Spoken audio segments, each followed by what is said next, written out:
Hello everyone, welcome back to the channel. I am Mad Camper, and this is another video on Raid Shadow Legends. Getting this out at about the 6-week mark. We are about 6 weeks in on the free-to-play challenge 2025, day 43. So you can see we've got 30, the first 30 days in the books, and now we are working steadily for. So we're getting close to the halfway point here. 2 days off. Okay, I just noticed 4-star. Really, 4-star. That's what we have at day 44, 45, 46. Yikes. So where are we on the account? Well, I gotta tell you, and this is kind of a narrative for you, Plarium.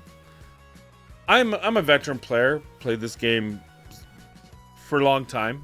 Took a hiatus. I'm back. I'm having fun on the main account. Chimera is really fun. Really fun. Challenge. As a free-to-play, I think that there's been a lot of improvements. I think the free login champion obviously is banger. Just the overall progression arc I've felt is a lot swifter than it used to be, though with some obvious pinch points. But I will say the mechanic that you have in this game, by which at day 44, I haven't pulled a legendary. I know, boohoo to me. I haven't had the good luck of others. But I really feel if I were just a regular free-to-play player and I'm at this point, I think I would... I don't know if I would be continuing playing the game. I don't know. Does this feel good? These are the good champ. Here's the vault. We've got Infernal Baroness. We've got Tarshan, who Tarshan is a good champion, but he's definitely a mid-late game champion. He's not a champion I'm going to prioritize. Mistress of Hymns is terrible. Chinoru is underwhelming, to say the best. Feargun, not best thing about her, she's a fusion. I don't have anything over here.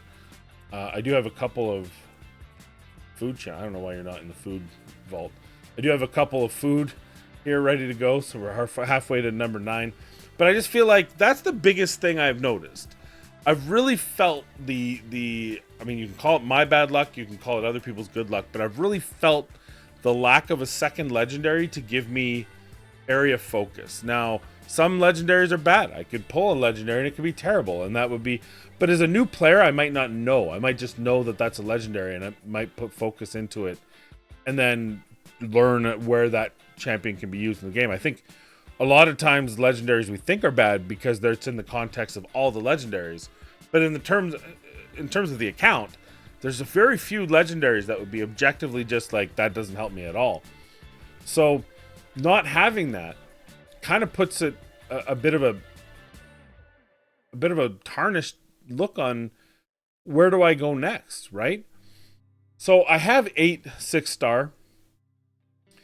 I'm about halfway to a 9th. I kind of took a day off with the big energy flux and looked at some dungeons to get some new gear, to get some new accessories. I went into Spider because Spider tournament's not on, so that's the best time to do Spider. But I'm not excited about getting my next 6-star because there's not one that's screaming to me this is going to be the champion that you need to have. Every 6-star before that, very purposeful, right? Your first star, Kale, needed to get him for farming and for just overall progression, clan boss, dragon, right? My best champion by far, Alice the Wanderer, I think has a pretty good build here. Almost 5k attack, 229 crit damage, 203 speed with a saucy 299 accuracy because of this beautiful, beautiful feral crit damage with some accuracy on it. It's very nice. Also, not too bad getting a double roll attack in a Slayer piece. So we have some good pieces. We also have the Malefic Talon, which gives me some crit damage, which is very nice. 20% chance to deal 10% more damage. We'll take it, whatever it takes. You know, we have that. We have probably the MVP of my team. She does a lot for me, and unfortunately, I just haven't been able to get. Like we've actually gotten quite a few banners. She doesn't need accuracy. She was wearing the resistance. Oh, we have a defense one now. That might be... No, she needs HP because of her heal. So unless we land HP on this, I don't have any silver to try that right now. But she's been my all-star. We could use some upgrades on her. You can see we have a couple 4-star pieces. It's to keep her speed faster than Alice, so 205 speed. Make sure that we get that attack up before Alice hits. But 54k, 3300 defense, nothing to sniff at. She does what she does. She revives. She puts up those. I can't take her out of my clan boss team because this is too strong. Increased defense, increased attack. Amps my damage, amps my survivability. Right now we're working on Taragi. We have not been, I would say, incredibly lucky. We really don't want this, though long term we probably want it as well. But we really want this because this 30% feels like it's 2%. It truly does. But we've got the, we also want this down to this. When this gets to a 3 turn, this gets impactful. And we just need to get there. I also have him with cruelty. That could change if I, for example, put a cult brawler into the team. We build him out. That might change. I don't know what on him that would really matter. That's why we put cruelty on him. It was just at the time the champion that had it. But overall, he's been very strong for the team. 66k, 173 speed is at the speed I want. Accuracy's a little low, but it's good for Nightmare. It's fine for Nightmare. It works just fine. Hopefully we can get some other gear that'll help with his accuracy. Maybe we'll get some perception gear, that sort of thing. And then we have Ugo, who is, again, her speed's the main thing. She's a little light. She needs to be a little bit thicker. But 333 accuracy, you can tell. I have an accuracy. I have to get an HP with speed. I don't care about the rest of the stats so much. I just need something with speed. 15 speed is important to the arena for my team, as well as other areas, just in the overall cadence of the comp. I can lose a little bit of speed. I can lose like 5 speed, but right now we need a chest that has speed. Kale is an utter disappointment, as he always is. I'm probably at the point where I should just abandon his damage and just build him for survivability and then the poisons. His accuracy is a little low. I mean, we have him in lifesteal gear to kind of make up for his lower health, but he does end up being he does like 4 million and then he dies quicker, which means when he dies, we have to revive him, and then if we don't land a decreased attack or a leech or something, then maybe Ugo's in trouble, and then we don't have that revive for Ugo, and then the whole thing falls apart. So that he's not my favorite right now. We have Armiger. Armiger was built strictly for, I mean, he does a little bit extra damage, but when they kind of changed, it's been a long time since they did it, but they kind of changed how enemy max HP was designed, which really just affected him. It just affected him. And so he doesn't do as much enemy max HP damage as he had in the past, especially against the spider. But really he's there for turn meter control, and he allows me to do and farm spider 18. I can't quite get past the force one, so that's a bit of a pinch point. Tagore we have in a bolster set. We still have some, I would love those to be HP. We still have him in a common boots. So there's some room here for growth. We did just recently get a banner for him, but it's an attack banner. I put it on him because it's got HP and defense, but really this is not where we need it to be, as we know. So that's kind of a goal. Most of the goals gear-wise. Now I did, as my last 6-star, go with Morag over Rector Drath. And it's because I have Rector Drath, except for the Veil. I have Ugo, I have Tagore, I have Sabitha, I have supports. I have Taragi as a support, really. So her usability on my group over the ones I've already 6-starred was limited. Now Hydra, you can argue, but I don't last long enough in Hydra for her to really be impactful, even at 6-star, because I don't have the gear to make her an uber tank that can sit here and take punishment and damage and then revive and all the fun things. So, though she is a great champion, we just have her in Relentless. Also, we need the cooldown. So again, books is a big problem. Once we get the cooldown, maybe you could argue that she would be better, but books are scarce. and we need our books here, and we haven't gotten so lucky. So that's where we're at there.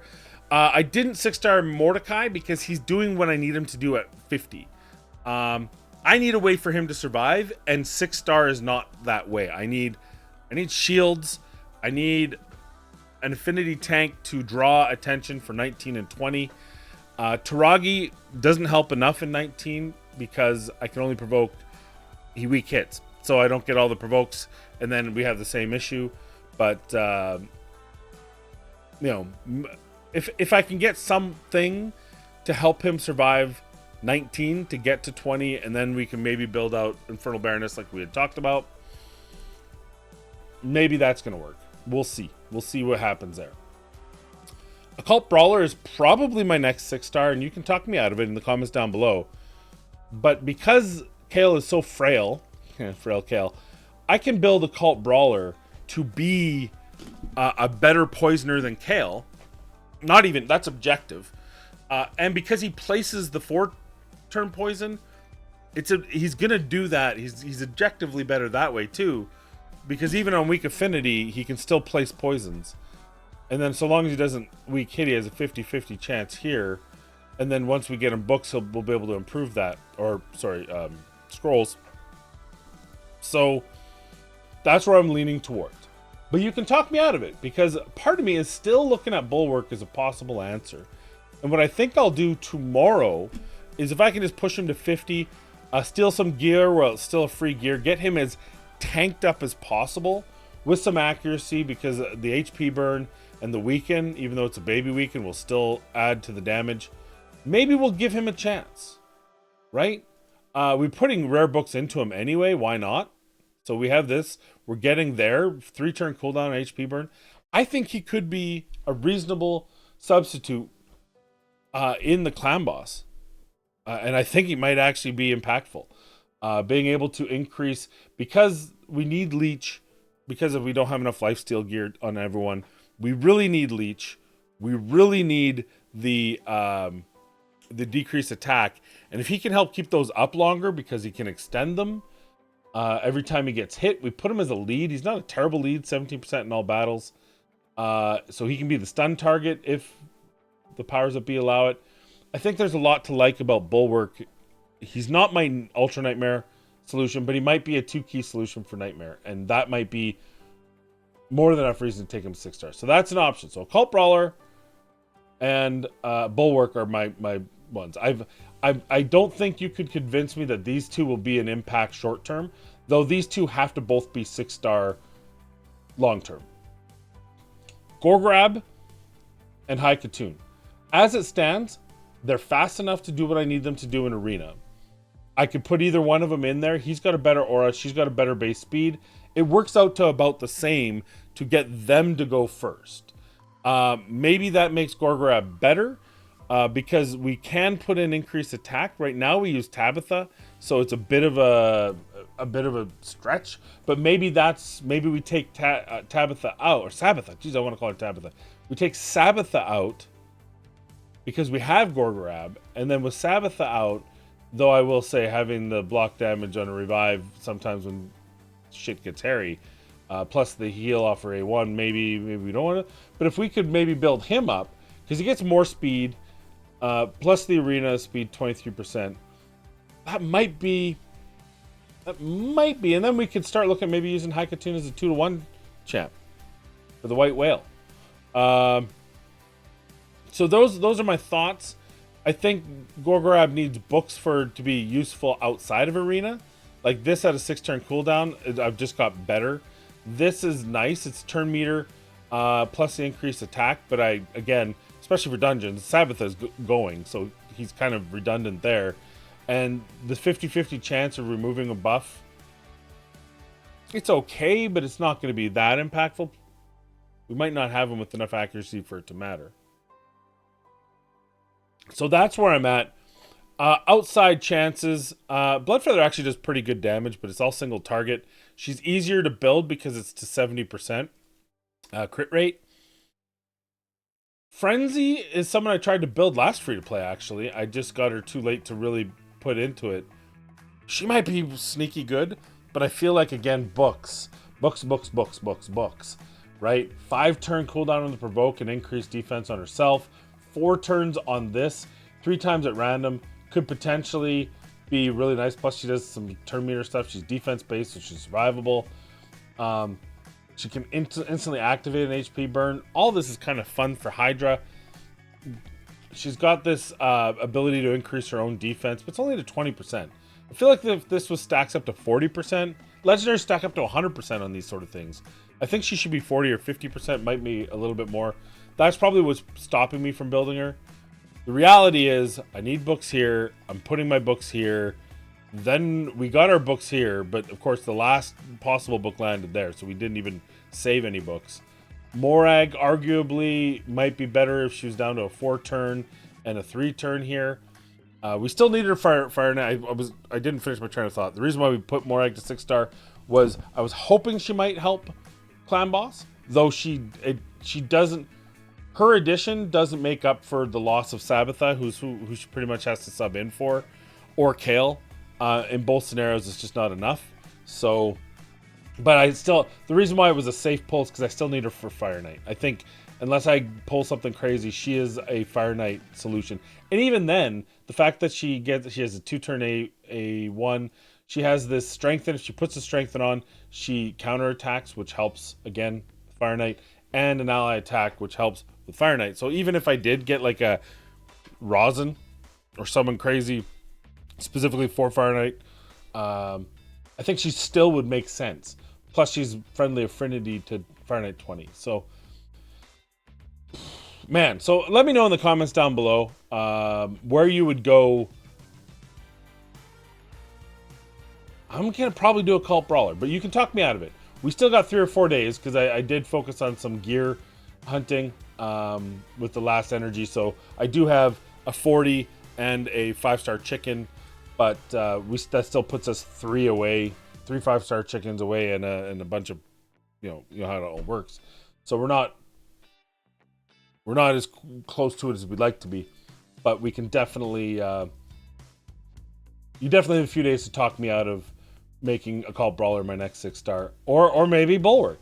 But I'm still gonna try Bulwark before the end of the free gear swap. See if I can get him in my best, most stalwart defense plus HP. He's got 0 HP, like no HP at 50. So that it may not help, but we can see what we can do to beef him up as much as possible and see if maybe that improves the overall numbers. If he's at 50, if he's anywhere close to the numbers I'm doing now with him in instead of instead of Sabbath, I don't know how that team would look. Let's take a look at Clan Boss. I tried my second key. You see this because I tried my second key with Morag and then I didn't stop it in time. It was about 4 million less damage than with Sabbatha in. So the increased attack and the increased defense for survivability just far outweighs what she's bringing to the table. I was hoping that because she does an ally attack, you'd either get another chance for a leech, another chance for an attack, another chance for brimstone, or just good strong damage malice, or unfortunately Kale. As it turns out, another chance to not land those things doesn't impact the team enough. And because she only takes 2 allies with her, it's limited. So it's unfortunate. I don't find that I'm getting as much out of her in this as I wanted to. So we will definitely switch back to Sabbatha on this. But looking at this team, I think I would try this team with, obviously as a lead, I would put Bulwark, and I think I would drop Kale first to see if that was the thing. Eventually it'd have to be Kale and Sabbatha, and again, Sabbatha's bringing so much to the table. Can I afford to drop her from the team? Would be my question. So we'll have to see. We'll have to see how that goes. We'll have to give it a sprinkle of a try. So and even if I could just extrapolate, knowing that at 6-star Bulwark would be more survivable, maybe that would work. We'll see. Maybe I'll do it in the 3rd key tonight, because this is Magic Affinity, so 3 keys easy. I do have to pay a little bit of attention because that 2nd key was so weak with her, but as long as I stop it out and Worst case scenario, I have to use a fourth key if I don't pay attention. So there we are. That's the bulk of it. Look, missions. I was spending time with my wife over the long weekend. So really, I did play this game quite frequently, but not with the every 15-minute micromanagement that you need to get this affinity bonus. But we're in Gold 5. We're plugging away at this. We stopped pushing it really hard because I just didn't have the time to concentrate on that. But we'll get that. We're doing it now. I got to go out on a run this morning. But I'll be back, and then I'll be doing my Friday paperwork. And every 15 minutes, I'll look over I have two screens. That's why I'm moving my hand. This here, this here. You guys can't see most of my hand movements, but I do have two screens, so I can work here, and then on the side, make sure that I'm playing my medals. So, I mean, other than that, there's really not a lot of progress. We're farming 18. When I started farming 18, for a while it was going great, and then it was failing a few times in a row, and I realized Armiger has to land his decrease one of the two times, and if he doesn't land both of them, it's a fail. So I go to 17, which is 100% for me. It just makes me feel a little bit better. I don't think the percentages are that much crazier. 19 is a stopgap. And you'll find that in a lot of these. Ice Golems peak, 19 is the stopgap. Dragons, 25, Force Affinity is the stopgap. Fire Knight, stage 20, Force Affinity is the stopgap. So, Plarium Gods, if you could please send me a legendary that's affinity friendly, not a magic one, just so I can have some variety on my team and get a chance to move forward with those, that'd be great. Faction Wars, we're sitting at 274. Our best is Sacred Order. I think we even have more to give here at Sacred Order. It's just that's as far as we've gotten now. And I can probably pump some levels into some of the champions. But we have a full team here. Ogre and Tribe's decent. The rest of them, spatterings of okay. I think Orc I got past the first one. So, it's not the best part because there's some that are just Bannerlords, Sylvan, High Elf. That was all with food. So I can't even farm the first one anymore. Demon Spawn. Knights Rev's okay now that we got Rector. That did help a good push. We got Taragi all by himself here, basically holding down the Shadowkin Crypt for 12 stars. If I ever get, Chonoru is not really very helpful. If we ever get another impactful one, we can push that even further. So, we have some movement here. Not where I'd love to be, but I'd love to maybe get to 335. Those books are very, very critical for me. So there's kind of where we are. Doom Tower, we've been fine. She was a bit tough. How I passed it was Alice gets stolen, and I don't have a way to deal with Alice when she's taken. So I actually dumbed down Alice's gear and amped up Kale's gear, just all attack percentage, didn't matter, so that Kale would get stolen, and that's how I got through that. That will not probably work on 120 because I don't think I'll have enough damage from Alice anymore because I just don't have that gear. But I suspect Bommel's next, right? I don't suspect I'll pass this one here. I can't fathom how I'm gonna pass Bommel here, but we'll hopefully figure something out. I don't think I have any freeze. I'm gonna have to use maybe freeze sets and maybe I don't know how I have no idea. I have no idea how we're gonna get past that. But that'll be our next stopgap for there. But yeah, my focus here is just keep pushing Arena. Just keep building champions. Let me know which champion you think I should build. It's going to be Bulwark or Occult Brawler in my head. Let me know if I'm crazy and if I should do something else. I'll listen. I won't say I'll do it, but I'll listen. And really, Plarium Gods. From just our free-to-play experience, this is about the time we need... I need that dopamine. From a free-to-play standpoint, if I were just playing this, if this wasn't a part of a challenge and everything, I would need that legendary to be like, oh yeah, here we go. We're still, you get that, okay, everything's good and right now. I got another legendary. Be nice if I could get that. Or even just an epic that's strong I would take that. So do your magic. Content creator, I'm not in the program anymore, but maybe just for old time's sake. That's all I have for you. Let me know in the comments down below. Which champion do you think you would build? Here they are again. Here you go. The ones in the vault, let's not talk about. But here's the champions I got to work with. Let me know who you would build. And thanks for watching. And Nick, whatever you're about to post, just don't. Just don't. I'll probably delete it. Anyway, the rest of you, have a wonderful day. Please be kind, be safe. And we'll see. Oh, hey, and tonight I'm streaming. So maybe we'll see you on Twitch. And have a good day.